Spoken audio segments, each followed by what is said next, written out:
बिस्मिल्लाहिर्रहमानिर्रहीम। हाँ जी, की हाल है जी शहजादे? ठीक हो? खैरियत है? तबीयत से ठीक है? आ गई जनाब तुहाडे वास्ते एक होर चीज़ बड़ी बेहतरीन। गूजी बैरी तुहानू वाई सी, ब्लैक बैरी तुहानू वाई है, ठीक है। होर भी तुहानू बड़ियां अच्छियां चीज़ां वाइयां ने। अज एक होर बैरी जनाब तुहाडे वास्ते तुहानू तारफ करान लगे हाँ। नज़र आ रही है जनाब मेरी? ये हर बंदा देखे बड़े सोहने तरीके दे नाल वेखो, जरा करीब करके दिखा देने। एक एक दाना फ्रैश बेहतरीन क्वालिटी ज़बरदस्त चीज़।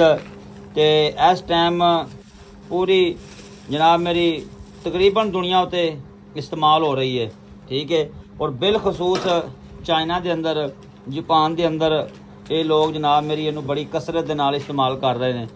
बैरी केड़ी है जी? बिलू बैरी।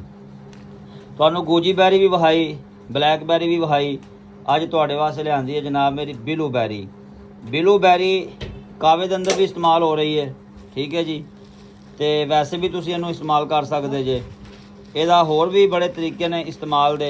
बहरहाल बहुत अच्छी चीज़ है ताकत नूं बढ़ाउण वास्ते।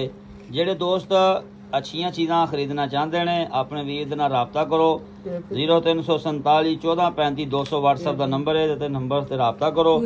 कैश डिलीवरी ते समान जाएगा। तो ਜਿਹੜੇ दोस्त बिलू बैरी खरीदना चाहते हैं वो राबता करन।